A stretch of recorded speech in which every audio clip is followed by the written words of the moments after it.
Bom, antes de passar a palavra ao palestrante, eu quero informar que os painéis terão apresentações sequenciais dos palestrantes e, ao final das apresentações, terá um debate coordenado pelo moderador do painel, respondendo às perguntas de todos aqueles que, através da nossa assistente de plateia, lhes oferecer o microfone, basta levantarem as mãos.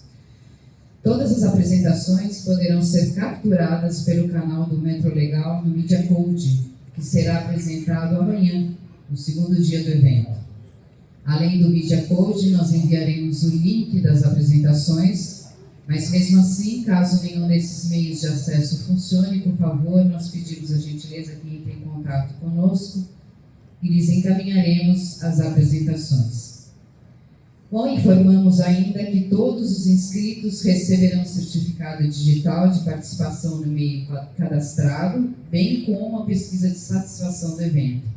Pedimos a gentileza de responderem a essa pesquisa. Bom, nesse momento, daremos início nessa manhã com a palestra de abertura com o senhor Marcos Heleno Gerson de Oliveira Júnior, cujo tema é os desafios da metrologia legal no contexto da transformação digital. Marcos é engenheiro de fortificação e construção, mestre em engenharia de transportes, ambos pelo Instituto Militar de Engenharia. Possui MBA em governança corporativa pela Fundação Getúlio Vargas. Tem experiência com gestão em tecnologia, regulação de mercado, pesquisa científica, administração pública e educação. Atuou como diretor de políticas regulatórias na Secretaria de Regulação e Supervisão da Educação Superior, SERES-MEC. Na atualidade, preside o Instituto Nacional de Metrologia, Qualidade e Tecnologia, o IMETRO, autarquia federal vinculada ao Ministério da Economia. Bom, a palavra é sua, boa palestra. Obrigado. Celso, podemos fazer uma parada técnica de 5 minutos que eu passei a apresentação errada. Então eu tenho que copiar aqui e jogar lá. Podemos fazer 5 minutinhos, rapidamente? Aproveitando, queria registrar aqui a presença do Sérgio Ballerini, presidente da Associação Servidores do IMETRO, que fez o time certinho para chegar na hora da apresentação. Eu até dei uma segurada para ver se dava tempo do Ballerini chegar. Então, e é um dos dinossauros da metrologia legal dentro do IMETRO. Então, o IMETRO tem alguns elos perdidos, o Ballerini é um dos elos perdidos, você vai recuando na história da metrologia legal, o momento chega lá também nele. Tá? E que eu aproveito para complementar, não só, eu já falei aqui os servidores da ADMEL e da Coret que estão presentes, mas todos os servidores do IMETRO, que são, em geral, pessoas muito dedicadas, muito qualificadas e que trabalham em apoio a tudo isso. Enfim, pode iniciar a apresentação?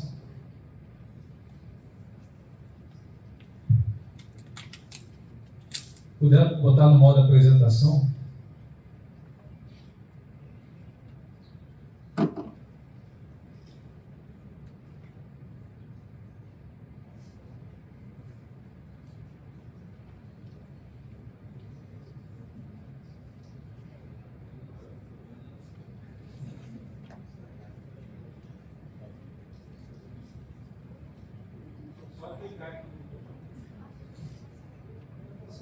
Não, mas eu modo a apresentação.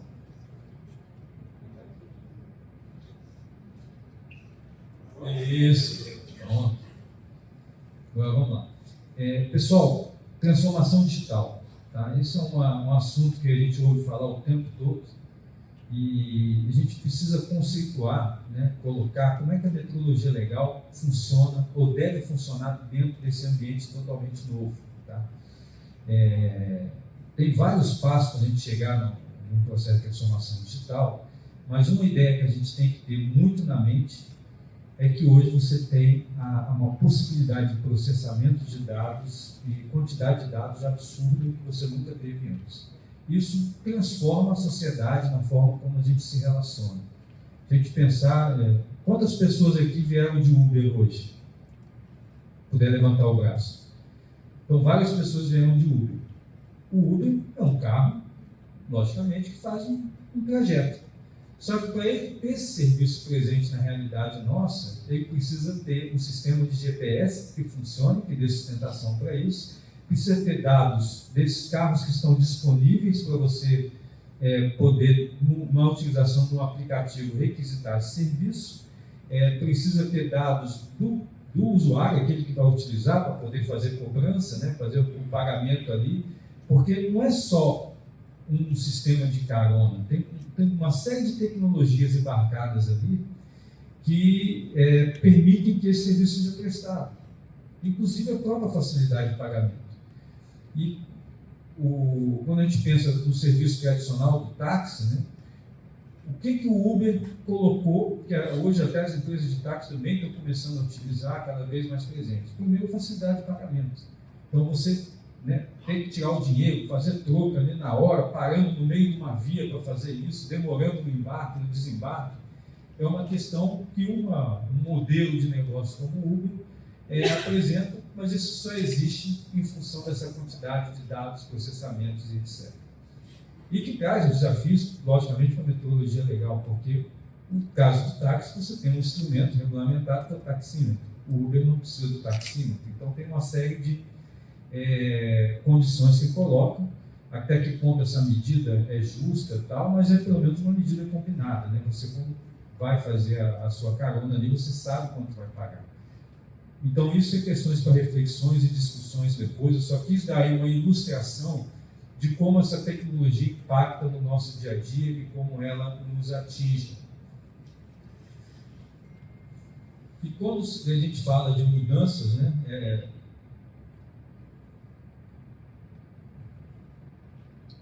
hoje eu não estou apertando tudo isso não, a ponto de passar a apresentação toda de uma vez. E agora,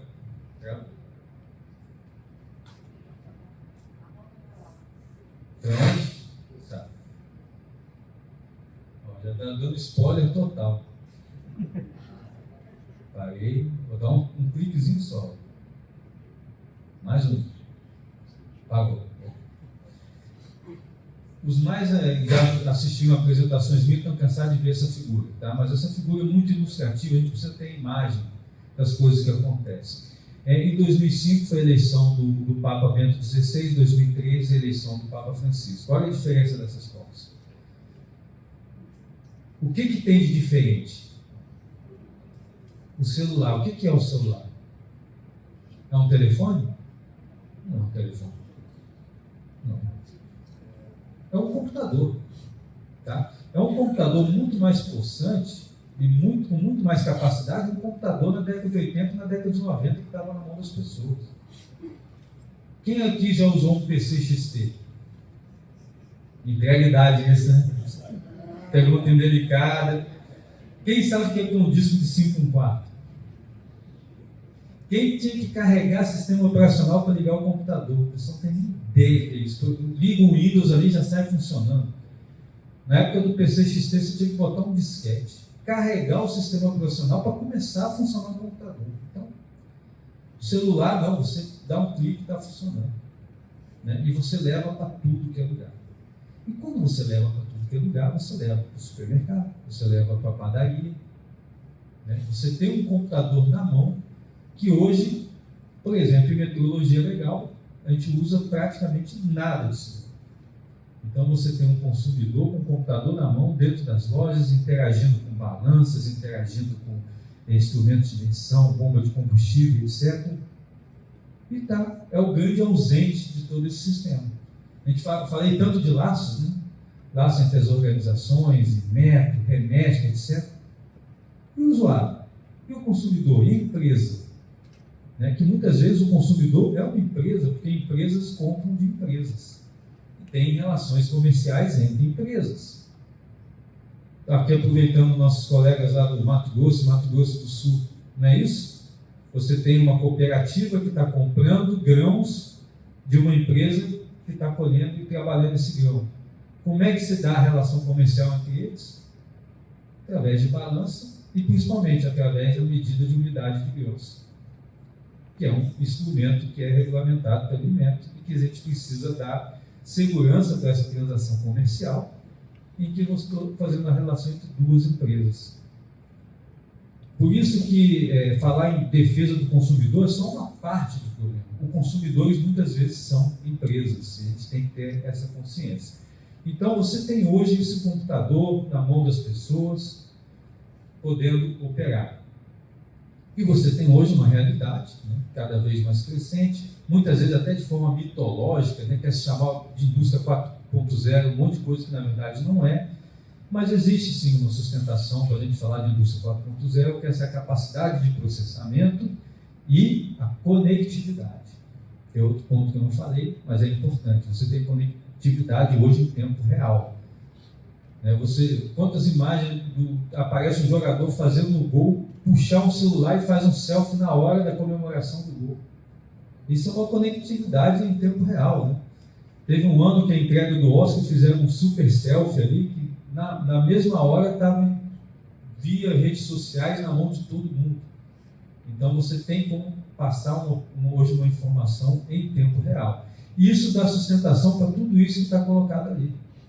Parte de robótica, né, simulações, integração de sistema, internet industrial, segurança cibernética, que se torna cada vez fundamental, nuvem, manufatura aditiva, realidade aumentada, big data, inteligência artificial, tudo isso que está envolvido aí nessa tal de indústria 4.0. Então, isso é, ao mesmo tempo, ferramenta que pode ser utilizada e desafios que a gente tem que estar atentos, porque tudo isso tem que funcionar dentro do sistema de confiança e muita coisa envolve questões meteorológicas. E aí eu aproveito uma que eu falei anteriormente, né, uma fala da Carolina, a questão da inovação. Inovação hoje não é um plus, uma atividade que a empresa tem que estar preocupada para melhorar seus produtos, não sei o que. Não, é questão de sobrevivência. Uma organização, não estou nem falando de empresa, uma organização que não tiver o foco na inovação, ela arrisca se tornar irrelevante em muito pouco tempo. Por que isso? Porque o mundo é cada vez mais dinâmico, os processos são cada vez mais dinâmicos, as novidades estão por aí, as novas formas de gestão, de processos, etc. Quem não tiver isso no seu norte e quiser fazer as coisas como sempre foi feita, vai se tornar irrelevante. Aí vem questões de modelos de negócio, né? O caso da Blockbuster, que quem viveu década de 90 também, nunca imaginou que aquele império um dia terá pó de uma hora para outra a partir do streaming. Eles não controlaram esse processo de mudança e foram atropelados por ele. E uma empresa que na época chamava NetMovies, que fazia um sistema de demanda de levar DVDs na sua casa e trocar esses DVDs, viu o streaming chegando e falou: esse troço vai me matar, eu vou entrar para o sistema de streaming. Aí nasce a Netflix. Então ela controlou um processo de mudança, entendeu que simplesmente botar um motoboy para ficar entregando o DVD na casa da pessoa e ela pagando uma mensalidade. Eu fui usuário desse sistema, que no Brasil acho que era São Paulo, Rio e Brasília que tinha. Então eu pagava uma mensalidade e tinha direito a ficar com 2 filmes na minha mão, o tempo que eu quisesse. Se eu quisesse ficar 2 semanas com aqueles filmes na minha mão, ficava. Se eu quisesse trocar todo dia, eu trocava. Eu só tinha que ter a disponibilidade de receber em casa um motoboy com os 2 filmes que eu escolhia dentro de uma plataforma e entregar os 2 filmes que estavam comigo. Com o streaming, isso vira uma Netflix da vida. Então, a inovação é uma absoluta necessidade. E quando nós falamos inovação na área de tecnologia, a meteorologia é a base da inovação.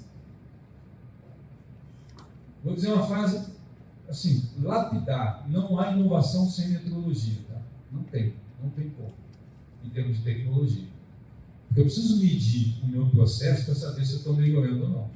Eu preciso ter medição confiável para saber se eu mexendo num processo de fabricação de uma lente de contato, a rugosidade da lente aumentou ou diminuiu, a opacidade dela melhorou ou diminuiu. Se eu não tenho instrumento de precisão para fazer isso, eu não sei se eu estou conseguindo melhorar meu processo.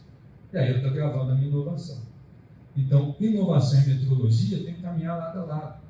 Então, quando o Senai começa a trabalhar, né, a rede Senai, a inovação, como a Carolina falou, naturalmente a aproximação do Senai com o Inmetro vai se consolidando. É algo que nós estamos trabalhando, de ter mais projetos em comum e dar suporte a tudo isso.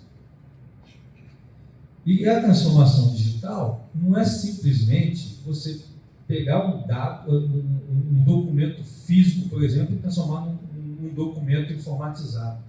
Escanear documento não é transformação digital. Tá? Eu trabalhei uma época lá no Ministério da Educação e eu trabalhava num processo que era simplesmente reconhecer a validade do diploma, aquele diploma da educação superior, né, diploma de graduação.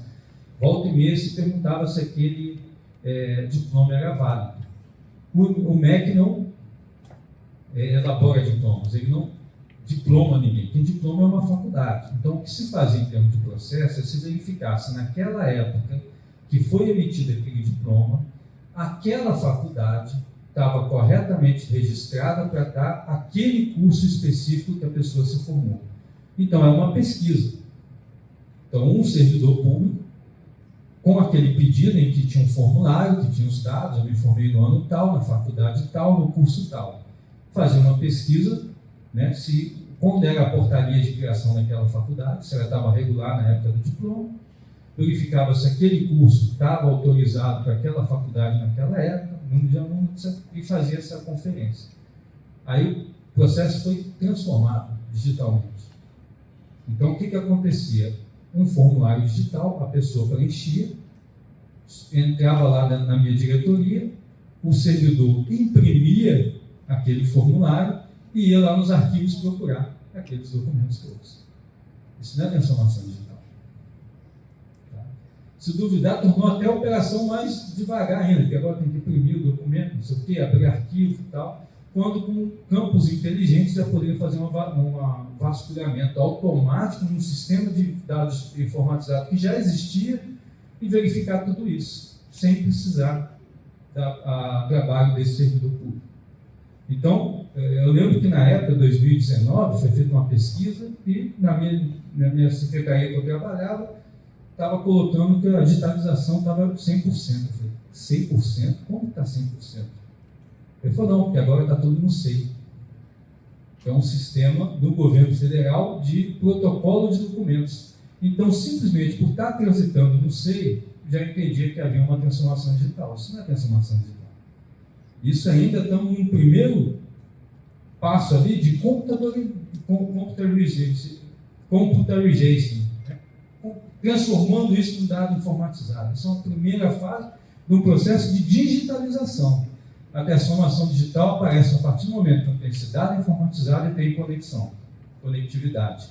Aí você entra numa fase de indústria 4.0, que tem transformação digital, em que esses dados têm que se tornar visíveis, ou seja, entra todo o processo de análise de dados, né, para você trazer uma informação relevante a partir de uma quantidade de dados absurda que você tem, se tornam transparentes, internamente e externamente, capacidade de predição e adaptabilidade, que aí começa a entrar a inteligência artificial pesada. Ou seja, o próprio sistema entender os seus problemas e começar a buscar soluções.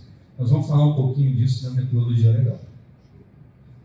Então, o Inmetro no seu papel, e aí é importante entender que a metodologia legal ela faz parte de uma imensa infraestrutura chamada infraestrutura da qualidade.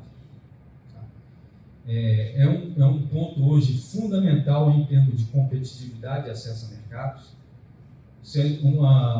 principalmente naqueles mercados de alta tecnologia, regulamentados, que tem regras de avaliação da conformidade. Se você não tiver competência para demonstrar a qualidade do seu produto, você não vai conseguir ter acesso a esse mercado. E, mais do que isso, você conseguir comprovar a sua qualidade de produto, a sua avaliação da conformidade, é um instrumento de poder participar de um mercado para as empresas que estão começando. Então, se você tem um mercado, por exemplo, que não seja regulamentado, uma nova empresa para entrar nesse mercado, das duas, uma, ela vai gastar muito dinheiro em marketing para se tornar conhecida. Por que eu vou comprar de uma empresa desconhecida se eu já conheço outras? Não, eu vou ter que fazer um marketing para que se torne conhecida. Ou vou ter que entrar com um preço bem mais baixo. Poxa, eu não conheço essa empresa, mas o preço dela está bem mais convidativo. Então, tem um custo para uma empresa entrar no mercado quando ela vai começar a competir. Agora, se o mercado é regulamentado, mesmo uma empresa que está começando, ela fazendo o seu processo de avaliação da conformidade, colocando lá o seu selo de conformidade, olha, eu não conheço a empresa, mas eu sei que o material está certificado. Então, veja, é um instrumento de você poder ter acesso ao mercado. Por isso que a infraestrutura da qualidade é tão importante e é uma questão até, digamos assim, de uma cidadania em termos de empresa, que dê condições das empresas poderem competir. E por quê? Né? Por que a infraestrutura da qualidade? Então, só para ter uma ideia, um pouquinho de conceito, né? A infraestrutura da qualidade é um ecossistema. Olha, interessante, né? A infraestrutura da qualidade é, sobretudo, um ecossistema de entidades públicas e privadas. Olha, isso é um conceito mundial, tá? Não é um conceito de Brasil, não. É um conceito que está no mundo inteiro. Então, lembra da questão do colaborativo? Está aí. Não é um assunto que é o poder público que é dono do assunto, não é um assunto que o setor privado é dono do assunto. É um ecossistema que envolve setores privados e públicos.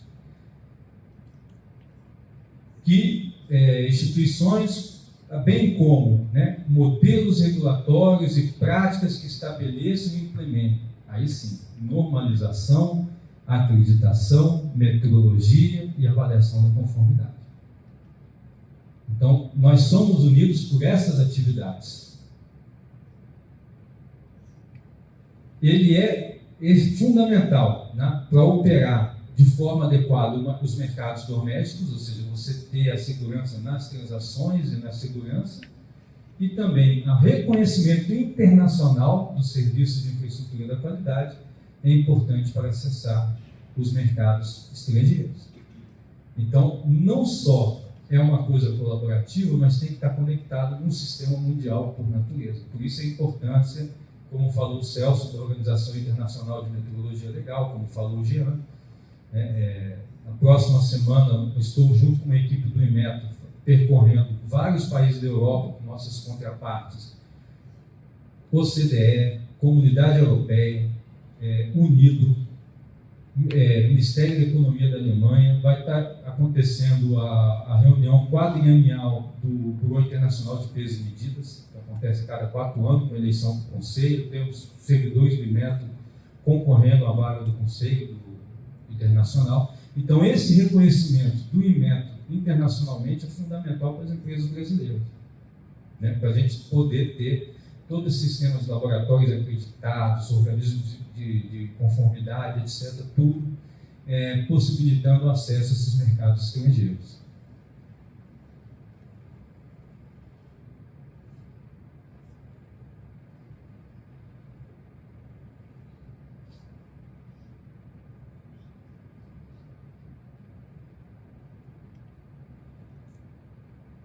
Então, e uma das constatações é o seguinte: houve uma época que acesso a recurso natural, mão de obra acessível, barata, eram os grandes instrumentos de competitividade. Isso está mudando muito. Está mudando muito por causa da infraestrutura da qualidade. Não adianta você ter essas coisas todas e você não consegue demonstrar a conformidade do seu produto. E aí você não consegue nem competir. Então, pelo próprio reporte do Banco Mundial, a habilidade, a capacidade de demonstrar a qualidade e segurança dos seus produtos é fundamental nesses mercados. E a infraestrutura da qualidade instalada no país é um instrumento fundamental em termos de participação de mercado e de competitividade. Qual o nível de acesso, quanto custa esse serviço da infraestrutura da qualidade, tudo isso é fundamental na sobrevivência das próprias empresas. Então, se eu tenho, por exemplo, um instrumento que eu não consigo fazer a calibração desse instrumento dentro do país, eu tenho que mandar para fora para poder fazer isso, porque eu não tenho a rastreabilidade necessária, eu estou colocando uma empresa brasileira um custo que uma empresa europeia não tem. E nós temos vários exemplos disso. Nós temos instrumentos na ordem de 200, 300 mil euros que tem que ser calibrado, por exemplo, na Alemanha. E a empresa brasileira é obrigada a ter 2 instrumentos quando o concorrente dela na Alemanha só tem 1. Porque ela vai ficar tanto tempo sem esse instrumento que ela é obrigada a ter 2, 3, 4. Isso é um pouco de custo do Brasil. O próprio Banco Mundial ele coloca essas questões, né? Por que a infraestrutura da qualidade é importante? Melhorar acesso ao mercado, facilitar a diversificação de produtos, aumentar a oportunidade de investimento, isso que eu estou tentando falar. Aumentar a produtividade por redução de custo de comércio, efeito de duplicação de testes. Né? Quantos casos nós temos que você faz o mesmo produto, você tem que fazer a avaliação da conformidade para o Brasil e tem que fazer de novo no estrangeiro quando for exportar, porque não é reconhecido o que é feito aqui dentro, por algum motivo, como barreiras técnicas e coisas desse tipo. Então você, mais uma vez, coloca um peso maior com a empresa brasileira. Inovação e difusão da tecnologia. Se você tem uma boa norma técnica, você ensina como se faz um produto. Um exemplo muito rápido, um empresário de Minas, tá, na região de Ubá, que trabalha lá, é um polo moveleiro e de joias muito grande, tem cursos lá na parte de design voltado principalmente para móveis e joias. Ele pegou 2 alunas que estavam no trabalho de conclusão de curso, entregou para elas a norma técnica e o regulamento do Inmetro de berços, tá? Berços para bebê. E olha, com isso daqui eu boto a minha fábrica está à sua disposição, vocês vão fabricar um berço. Então, vocês vão fazer o design do berço, vão fabricar esse berço e nós vamos colocar na certificação para ver qual é o resultado. O berço é o certificado. Então, 2 alunas que nunca mexeram com essa parte, só eram alunas do curso de design industrial voltado para móveis, fizeram um projeto de um berço baseado no regulamento técnico do Inmetro e de uma norma e foi certificado esse berço. Ela teria condições de fabricar e vender. Então, veja o que acontece quando eu tenho essa infraestrutura da qualidade, a potência que isso é. Tem a ver com o desenvolvimento sustentável, os famosos ODS. O capítulo 9, meta número 9, que fala da indústria, tem a meta 9.1. Claramente, desenvolver infraestrutura de qualidade, confiável, sustentável e resiliente. Então, a infraestrutura da qualidade ela é reconhecida dentro dos objetivos de desenvolvimento sustentável. E aí nós temos essa visão sistêmica, tá? Que eu não vou esgotar a paciência de vocês comentando tudo isso. Eu só queria chamar a atenção para o seguinte: você tem a metodologia na base, ou seja, para você medir um requisito, para botar numa norma técnica, tem que ter capacidade de medir esse requisito. Eu não adianta simplesmente colocar numa norma um requisito que eu não consigo medir. Ele se torna não só inócuo, mas gera um problemão para as empresas em termos de depois demonstrar a conformidade dela. Então essas coisas são óbvias, mas têm que estar conectadas. A partir do momento que eu tenho uma norma e tenho como medir, aí eu posso trabalhar um plano de ensaios, uma norma técnica de ensaios. Aí eu posso trabalhar a certificação desse produto, com base nesses laboratórios, nesses ensaios que existem, e para dar confiança ao sistema todo, um sistema de acreditação, que aí sim o poder público garante que aquela empresa que está fazendo a certificação, aquele laboratório estão corretos, tem competência técnica e etc. E importante é o quê? Isso aí é um sistema. Veja que tem setinhas entre eles. Não são bloquinhos isolados. O Brasil, ao longo do tempo, ele desenvolveu muito bem todas as caixinhas. Nós temos um Instituto Metrológico de primeira linha, reconhecido mundialmente. Nós temos uma associação de normas técnicas, um Fórum Brasileiro de Normalização, que também reconhecido, tanto que foi eleito esse ano o próprio Conselho Deliberativo da ISO, Conselho de Governança da ISO, a BNT está lá presente. Nós temos laboratórios de ensaio, de calibração, também de mais alto gabarito, nível reconhecidos também, vários estão presentes aqui. Não vou citar um, senão os concorrentes ficam chateados, né? Meu amigo churrasqueiro, então não vou falar da sua organização, mas temos laboratórios aí espalhados pelo Brasil todo com capacidade. Temos a coordenação, a CGEC do Inmetro também atuante, reconhecido. Uma servidora do Inmetro, Andréa Mello, foi eleita para ser presidente do Instituto de Acreditação das Américas, que reúne todos os acreditadores aqui nas Américas inteiras, incluindo os Estados Unidos, Canadá e etc. Então, nós estamos bem nas caixinhas. O que precisa melhorar? Essas setinhas, essas ligações, laços, comunidade. No centro de governança disso, né? Isso aí é um gráfico da Unido que eu sempre mostro. Isso aí está sendo construído hoje com muito carinho. Você tem um centro de governança aí, a importância do modelo regulatório, tá? Que, como comentei, a Remesp tem um assento lá, num grupo muito restrito. Então não é um comitê de 200 pessoas. É um comitê que nós temos 20 organizações, 20 entidades. Então a Remesp está lá presente, representando, na verdade, as redes meteorológicas. Entre o acordo entre elas, esse primeiro mandato será tocado pela Remesp, pode ser que no futuro seja a Rede de Minas, e isso é importante, sempre você tem um colaborativo. Né? O suplente, quem que é, Celso? Você lembra? É o Kleber da Minas, né? Então as redes meteorológicas estão presentes lá. E uma política da qualidade que está no forno aí, se Deus quiser, até o final do ano nós vamos ter a Política Nacional da Infraestrutura da Qualidade, e aí com a remodelagem do próprio Conmetro, mais dinâmico, mais até atuante, com uma melhor governança. Por que eu falo isso? Porque a última reunião do Conmetro foi em 2017. E mesmo a relato que eu tenho, eu não estava no IMET, mas conversando com os mais antigos, as últimas reuniões do Conmetro não tinha nenhum tema relevante sendo tratado lá. Então, praticamente os representantes do Ministério já tinham até pessoas, nem estavam em nível de chefia mais.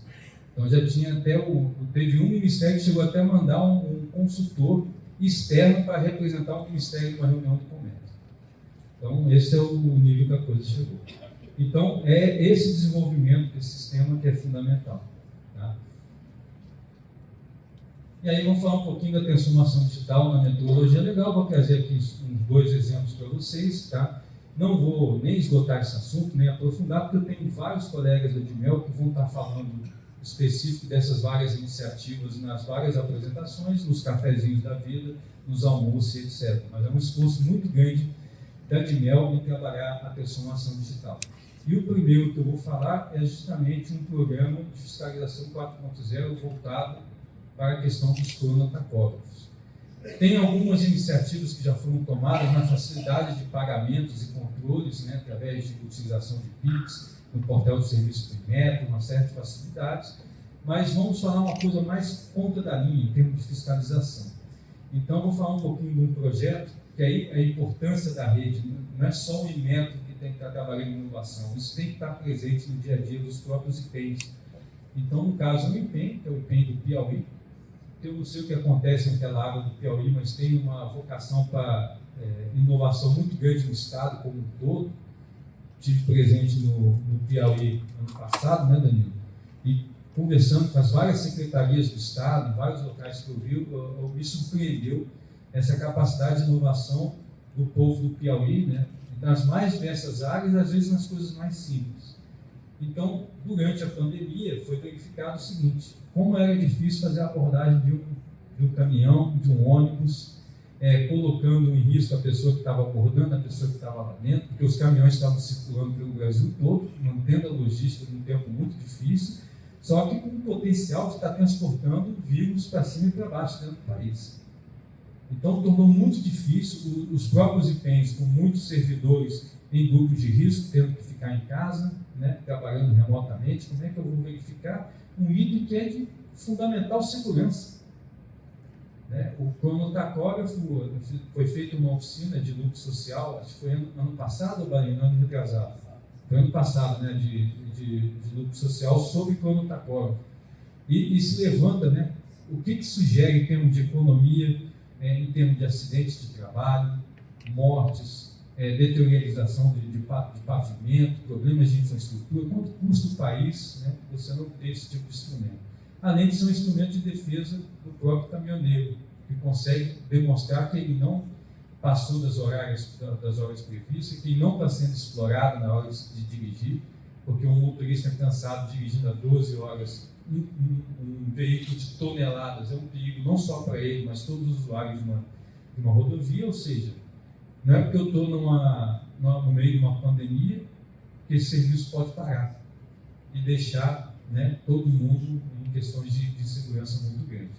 Então, agora eu vou pedir para passar aquele vídeo, tá?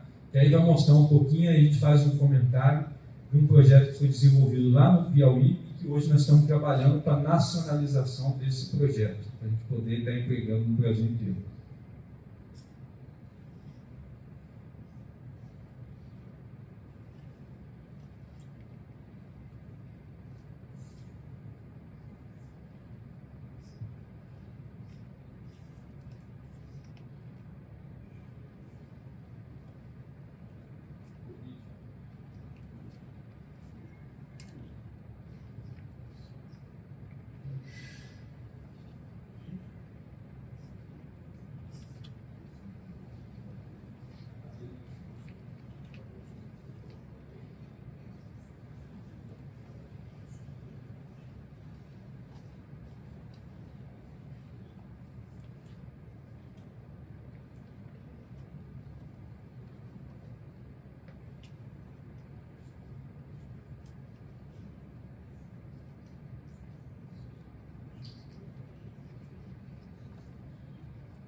Apresentaram um cronotacógrafo, onde 1.239 estavam irregulares.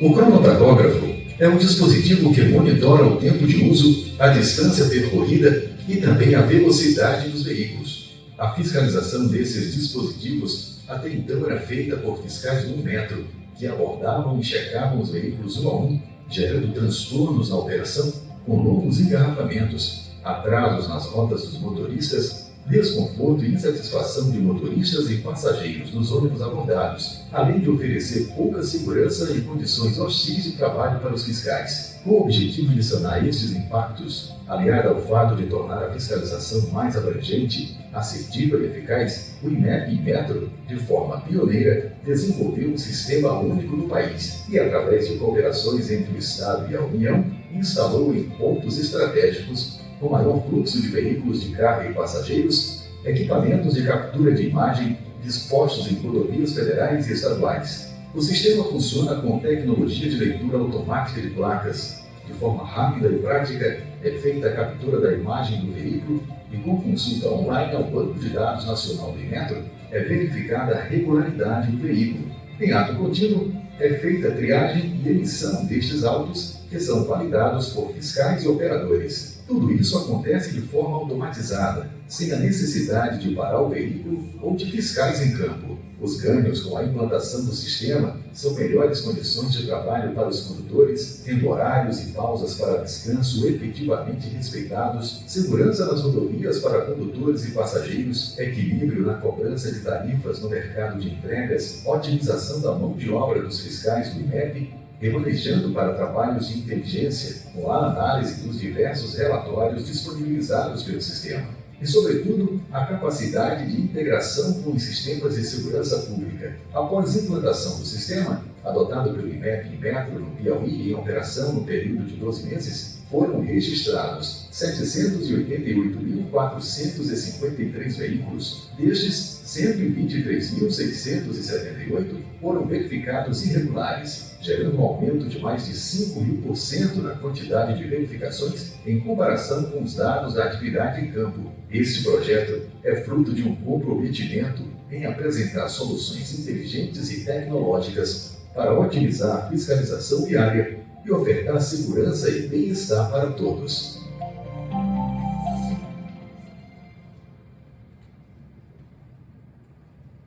Então, exemplo que aí cabe ressaltar que ele captura a imagem da placa e não precisa do servidor pegar aquele número da placa e digitar e voltar naquilo que eu falei da não transformação digital. Na verdade, ele automaticamente lê realmente a placa, transforma isso num campo informatizado, entra no sistema do Inmetro, verifica a condição, se o crono está em dia, se foi feito, se não foi feito, e dá uma resposta. Existe uma margem de erro? Existe cerca de 5 a 10% que você não consegue fazer a leitura automática da placa. Aí sim, entra o servidor para pegar aquela imagem, realmente, não, é tal placa, aí coloca de forma digital. Mas na grande maioria não, o sistema é automático. E aí foi até trabalhado, nesse primeiro tempo, a gente trabalhar de forma educativa, muito mais do que repressiva. Então, foi justamente fazer um primeiro diagnóstico, mandar um primeiro alerta avisando, olha, o seu dono está desatualizado, por favor, atualize, mas aí já está recebendo uma mensagem do IPEM nesse sentido, e aí depois de um tempo entra a questão de repressiva, né? No sentido de que a gente tem que trazer para dentro do sistema e não gerar fazer pelo pânico. Eu acho que pela educação a gente consegue chegar muito mais longe. Então, esse é um trabalho que serve pioneiro para outras áreas também. Até que podemos usar isso no taxímetro, por exemplo. Então, esses são os desafios que a Edmel está trabalhando, né? Marcelinho já está ali sacudindo a cabeça para a gente poder intensificar isso e melhorar. Pode passar, por favor, que eu já estou no finalzinho. Então, não vou fazer muito spoiler na Edmel, depois o pessoal vai conversando com você. Aliás, eu que passo. Tá?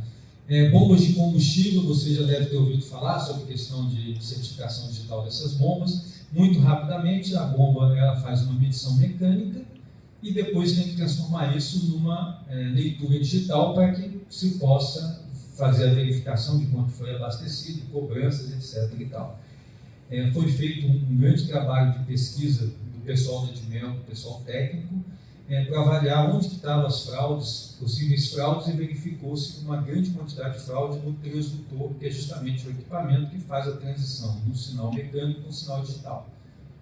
Então, se inseriam alguns pulsos elétricos a mais, simulando que tinha sido abastecido mais do que realmente foi colocado no tanque do carro. Com uma complexidade ainda maior, em que você pode ativar ou desativar a fraude remotamente. Então, na chegada de uma fiscalização do IPEM, você pode desativar aquela fraude. Por um botão no dispositivo, por um fechar de gaveta, por simplesmente desligando a energia do posto. Então, tem uma série de formas com que você desativa aquela fraude, e aí, quando você faz a medição mecânica nos tonéis, que você já deve ter visto por aí, está tudo ok. E aí é uma situação ainda pior do que não fiscalizar. É uma situação em que você está chancelando uma fraude. Porque o dono do posto, olha, o IPEM passou aqui ontem, está tudo certinho. Então veja em termos institucional o perigo que isso traz, né, para a qualidade, para a segurança, né, de todo esse sistema. Então uma forma que está sendo trabalhada e realmente logo, questão de um ou outro mês, vocês vão estar verificando no mercado as primeiras bombas com assinatura digital nessa operação do transdutor, trazendo mais confiança, né, tanto na fabricação quanto na operação, e trazendo também a possibilidade de uma interação com o usuário. E aí, dados dentro daquela escadinha, né, de você partir desde a computadorização, né, da digitalização, até você chegar efetivamente numa transformação digital, trabalhando tanto predição quanto empregando inteligência artificial. Tá? Então, os fabricantes de bombas já estão trabalhando, já estão na fase final de aprovação do modelo com essa certificação digital. E vocês vão poder estar escolhendo abastecer em bombas com o certificado digital. A partir de 1º de janeiro, as novas bombas já têm que estar todas nesse padrão. Está mantendo a data, Viana? 1º de janeiro ainda, tudo ok, né? E tem um prazo de anos para trocar ainda as antigas, né, para questões de impacto de indústria, etc. 15 de dezembro, né? Então, não vou perder tempo com esses gráficos, já estão até finalizando, mas o que está circulado ali é o transdutor. Também chama a atenção de existir um protocolo, um padrão de comunicação, no sentido de que o INMETRO estabelece o papel dele na metodologia legal e dizer os requisitos de segurança e desempenho. Mas a solução não é do INMETRO, a solução são dos fabricantes. Então, os fabricantes, atendendo aos protocolos e ao que está no requisito, eles têm toda a capacidade de inovar, trazer instrumentos melhores, né, com maior desempenho, com maior segurança, etc. Temos aqui fabricantes dessas bombas que estão aqui presentes, depois podem estar conversando com vocês sobre isso.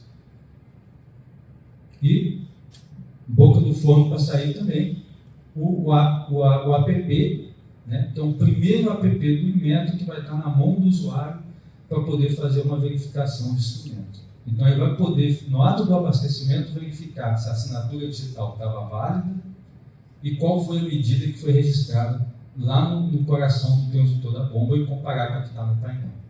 E aí já pode reportar qualquer irregularidade ali imediatamente.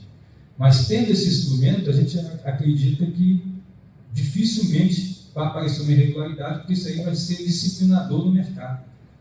Né? O dono do posto não sabe mais se aquela pessoa que está abastecendo está com o celular lá no aplicativo fazendo a verificação e pegando uma fraude dele no momento. Então, realmente é um instrumento transformador. Novamente, no primeiro. Então, o Inmetro se tornou uma autoridade certificadora para instrumentos metrológicos, instrumentos em geral que usam metrologia, pode baixar regras em todos os instrumentos que são regulamentados pelo Inmetro, e aí podemos estar avançando para novos equipamentos.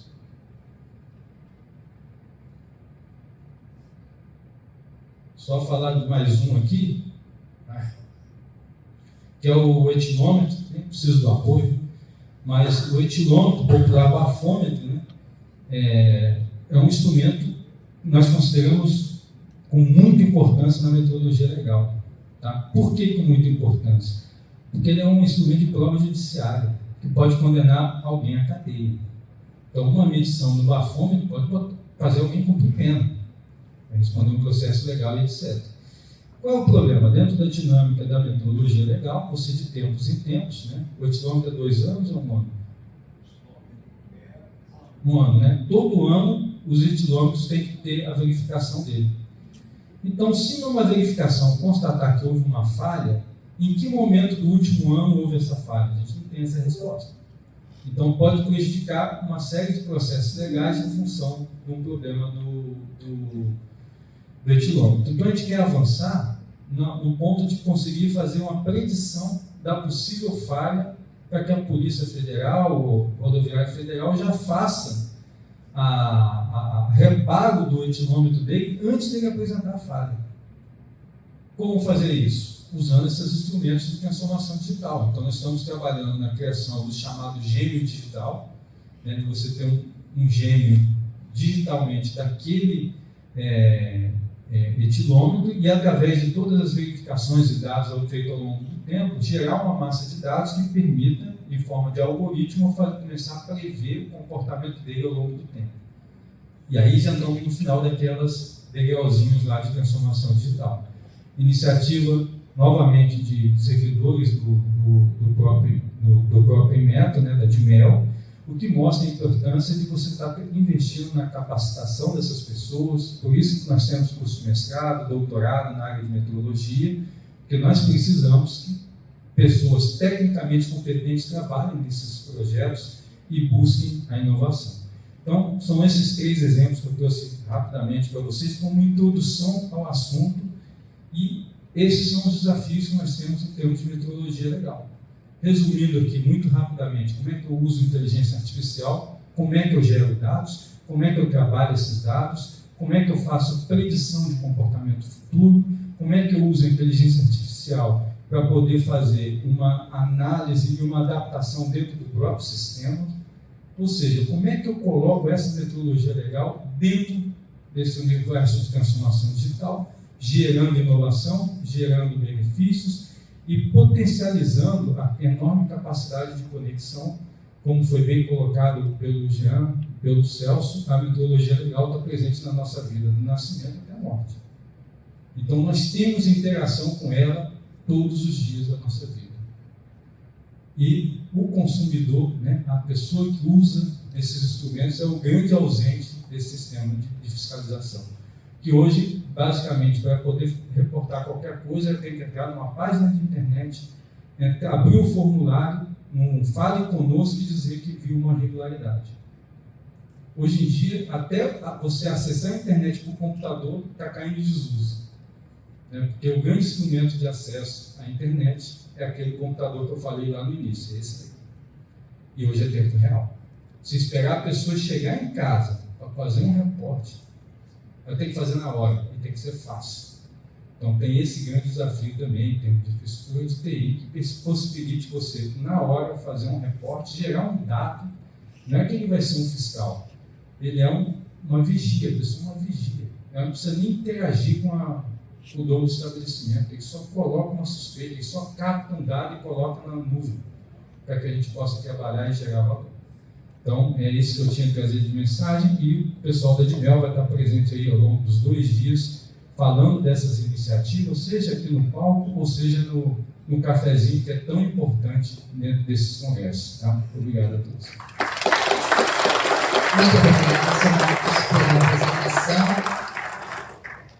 Infelizmente, nós não vamos conseguir abrir para perguntas devido ao tempo, mas nós queremos registrar a presença do Sr. Sérgio Ballerini, presidente da Associação dos Servidores do Inmetro. E antes de liberarmos para o intervalo, eu informo que a Remesp está com um balcão de atendimento no foyer do evento, para todos aqueles que quiserem se associar à entidade ou obter informações a respeito. Bom, nós faremos um intervalo de 20 minutos para o coffee break e retornaremos às 11 horas para darmos sequências à programação. Até já.